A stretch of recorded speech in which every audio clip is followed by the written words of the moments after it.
from a number of candidates who have mentioned they want more public safety, lower water and sewer bills, and more affordable housing. What are you proposing, and how will you pay for it? Well, we've increased public safety. We supported the budget at a pay raise for public safety officials. Also, affordable housing. The problem with the housing market is the lack of housing, period.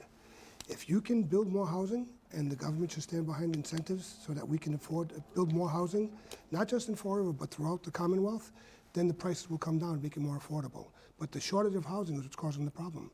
If you have 200 people fighting to bid on a house in 25 houses, the price is going to go up. So you have to build more housing, and then it'll lower the prices.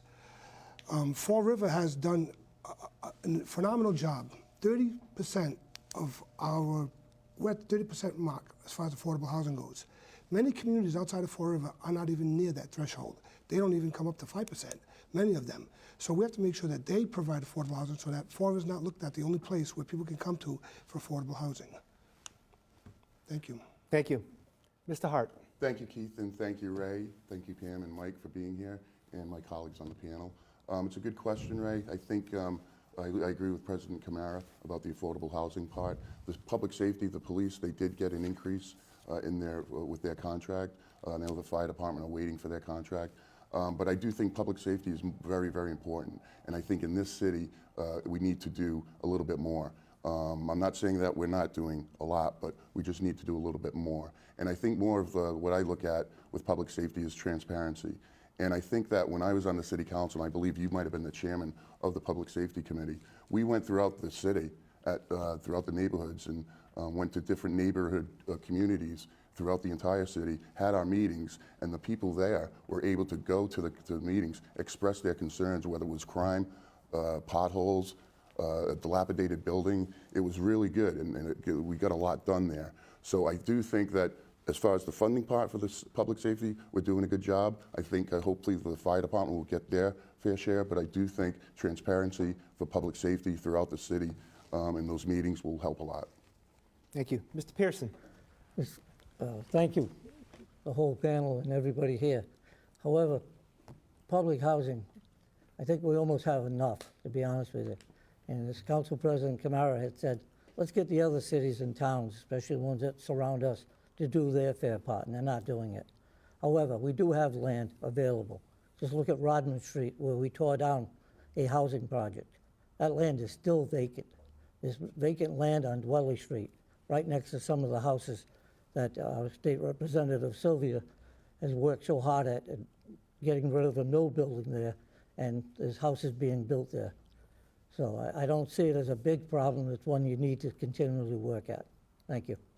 Thank you. Mr. Ponte. Thank you. I'm going to be completely candid. There's not one person sitting on the stage running for office here locally that is going to be able to solve the problems when it comes to market rate housing. But what we can all do here as elected officials, those who are seeking the office of City Council, is recognize your role. Recognize the role that the subcommittees on the Fall River City Council need to do a better job of being more proactive in doing their work. Public Safety Committee needs to meet more. It's not just the Ordinance Committee and the Council as a whole that meets. In addition to that, I think the City Council also needs to utilize their role, which is a checks and balances when it comes to the municipal budget. Everybody wants, and they're going to advocate for public safety, they're going to advocate for transparency, but the reality is this current Fall River City Council passed a municipal budget and didn't even discuss revenues. They had no appetite to discuss revenues with the exception of 3 councilors, Councilors Kadim, Councilors Dion, and Councilor Raposo, who all voted no against the budget because we didn't discuss revenues. That's an integral part of any role of a Fall River City Councilor. You have the ability to reduce, reject, or approve, and that didn't happen. So I think if the City Council recognized its role and recognized its purview and performs the duties they were elected to do, I think more will get done to answer your question as a whole. Thank you. Mr. Raposo. Good evening, everyone. Thank you for all being here. To echo what Mr. Ponte had said, I was one of the 3 councils that voted against the municipal budget. We did not speak to revenues. And one of the biggest things is we looked at a budget. We had vacant positions that we continued to fund and was one of the sticking points for me. That money could be better utilized in better ways to help our citizens. Again, we are talking about more public safety, which we did already. We gave police and EMS their contracts, and again, I hope the fire department is squared away shortly. But again, if we can better budget, better utilize what is available there, cut out some of that wasteful spending in the sense of vacant positions, reallocate that money to other places. Because again, one of the biggest things I talk about often is beautifying our city, making sure it's clean. That $2 million that's left over in vacant positions could be reallocated to departments to make sure we have a city that's safe, that's clean, and a place that we can all be proud of being a part of. Thank you. Thank you. Mr. Salvador. Good evening, and thank you for the opportunity. As you all know, I was number 18. 19 I was out. I just haven't, hey, come back in. But like these gentlemen was talking about, yes, taxes, the budgets and all. These are all incumbents talking about this, and we're still here talking about it. We just got to get more action doing. I'm sorry, that's all I got. Thank you. Mr. Boomer Amaral. Can you read the question again, please? Thank you. We've heard from a number of candidates who mentioned they want more public safety, lower water and sewer bills, and more affordable housing. What are you proposing, and how will you pay for it? Okay. Well, we have almost a $500 million budget, and though I agree with Mr. Ponte and Mr. Raposo on the market, the housing, as well as the budget and public safety, 100% agree with everything that they said on that.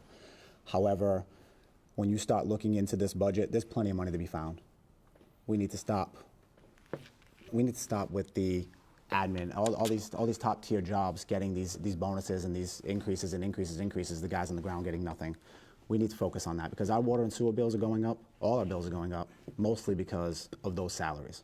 It's not because of the work, it's not because of the cost. The costs have not been doing that. It's not COVID anymore. We're not dealing with that stuff anymore.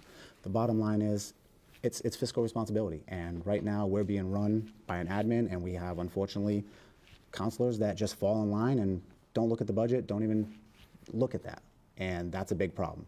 The money's there. We don't need to come out and take more taxes and raise taxes to do it. The money's there. We need to use it more effectively and more efficiently. Thank you. Paulo Amaral. Good evening, and thank you for allowing me to be here.